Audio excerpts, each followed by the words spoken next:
Hello everyone, I'm here to talk about distinctive assets again, apparently. Thanks for that. No, I am, because they are really important. They've played a big role in the recent white paper, and we kind of talk about them quite a lot. Callum's been banging a drum about distinctive assets for like a year now.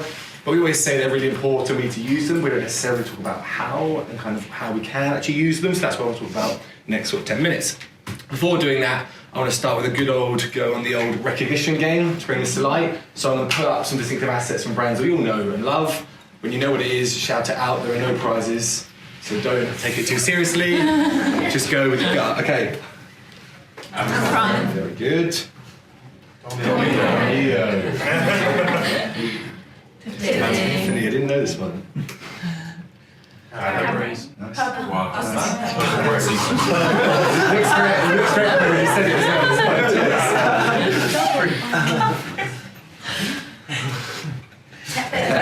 Yeah, nice. And your one? Burberry. Good. Tough one. Absolutely. Oh, my man. Right, and last one, the cream of the crop. Where the spoon? Where the spoon? You all have one of these. You're a mess of way off it. So they are distinctive assets. We all know them. What are they? So they're sensory cues that help you get noticed and stay top of mind. Sorry, guys. Bebe.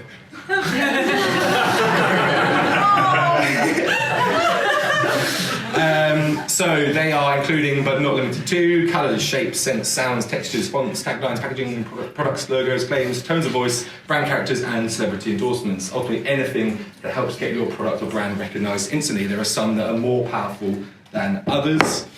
Ultimately, what distinctive assets do is provide us with a creative alternative rather than just showing the brand name or the brand logo immediately. And when these are served consistently over time, they build these mental shortcuts that allow you to access that product and brand immediately. But there is a challenge within this. We know that they need to be consistently shown, like repetition over time, that needs to happen for them to be recognisable, to build those mental shortcuts. But if you do that, if you just slap your logo front and centre on everything you do, it's very obvious and it's very unengaging, especially on social. So there's a challenge within that. So I don't care who you are, even if you're James Saki, you're not going to follow an account that is this obvious. I'm right. Soon. Won't follow it. You have to go about it slightly differently. So the good news is there's something that we can use. So assets like colours, patterns, shapes, all can be abstracted and applied in tasteful, fun, engaging ways, but always in a distinctive way. So this is what I'll spend a little bit of time looking at, how we can abstract those assets, how we can take those core distinctive assets and apply them to everything that we do in creative. So ultimately, this is a game of imaginative repetition. We're doing the same thing over and over again, but trying to reinvent the wheel each time. So the objective of doing this is to recognise it's your work without using a logo or a product, trying to force yourself to have ownership over that, to have a distinctive asset that isn't just a clear brand name. The first step to doing this is identifying the core brand assets. So there'll be obvious ones that we all know, like the logo, the colour, the shape, or the tone of voice or slogan. They'll be in the brand guidelines, the client will know what they are, and they'll be on the product, like you'll be aware of what they are, but it's important that they have that core that are really distinctive to that product and not to its competitors. Second step is to think about how we can apply this to every creative output that we have, how we can apply it to photography, to videography, to design, to animation, to copy. So I thought the best way to do that was to bring up some examples, people who are doing it really well, often very simply, but it kind of brings that to life.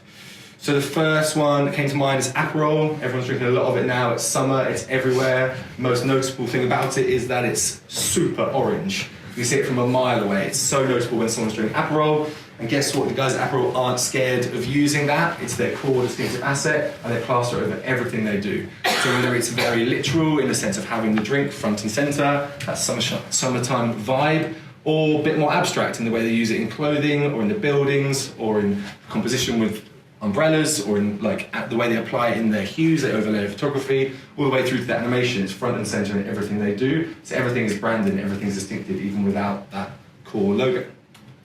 Same with the guys over at Veuve Clicquot. They have this really distinctive yellow they use in their box and label, and it really stands out on the shelf. And that's a core driver in all of their art direction, photography as well. So even when the images don't have the product front and centre, it's clearly Veuve Clicquot, it's branded without that, and it is distinctive and standout. Guys over at Aesop, who says Aesop? Who says Aesop? I say Aesop, so you're all wrong. So you would have been in there, probably tried some of the free stuff as you walk past.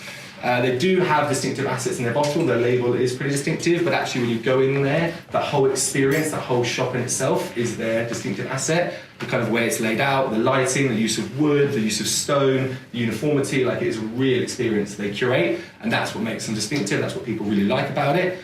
And you'll see that they've applied that to their art direction. They've kind of taken those core distinctive elements and applied it to everything they make, whether it's a photo of the product, of the shop, of a woman, of a landscape. It has those earthy tones, those consistent hues, so that everything looks Aesop, even though it's not clearly Aesop, and that's really smart.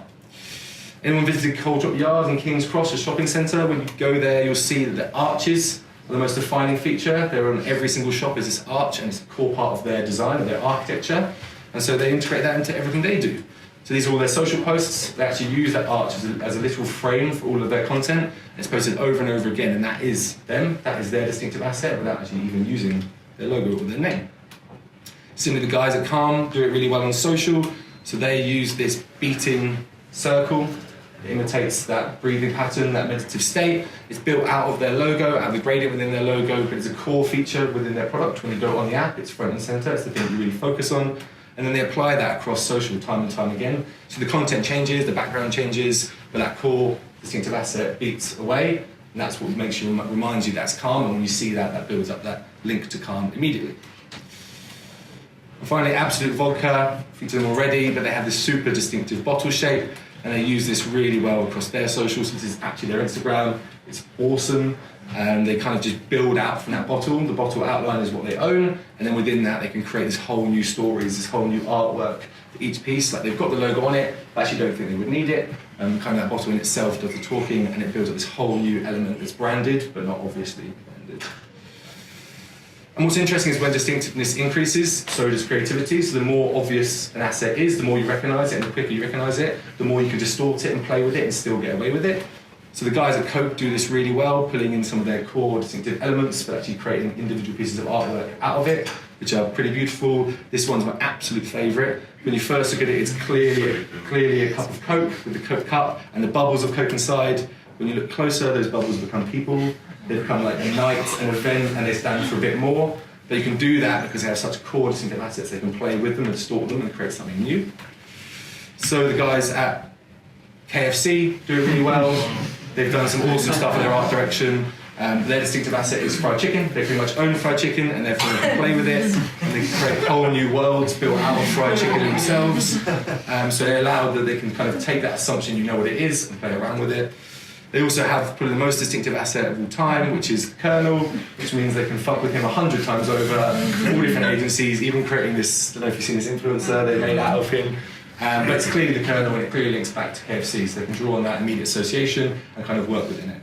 And finally, when you get to God level distinctive asset, you can start doing stuff that McDonald's do, which is like beautiful simplicity, just taking the hint of their logo on their palette and does all the talking. That's what's really interesting. So a couple of key takeaways from this. Distinctive assets are often rooted in product, so actually thinking about the physical product, that is the thing that most people see. So what within that is a distinctive asset? Is it the shape? Is it the logo? Is it the colour? Is it the size? But ultimately you need to make sure that it is actually a distinctive asset, that it has fame and it has differentiation from the competitors. Your clients will be able to tell you what's tested and what's recognisable from their brand guidelines, so make sure you find that out. But also that there is an asset sweet spot.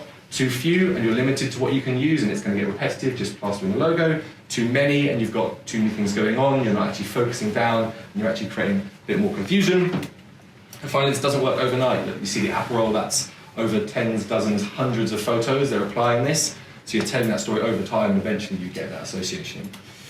So remember there are two parts. First is fundamentally identifying those distinctive assets, so force yourself to do that and make sure they are actually distinctive.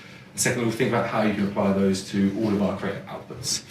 And finally, worst case scenario, you can always slap a logo on. But you should force yourself to figure out how you can brand things and make things relevant without actually using a logo. Worst case, you can. All right.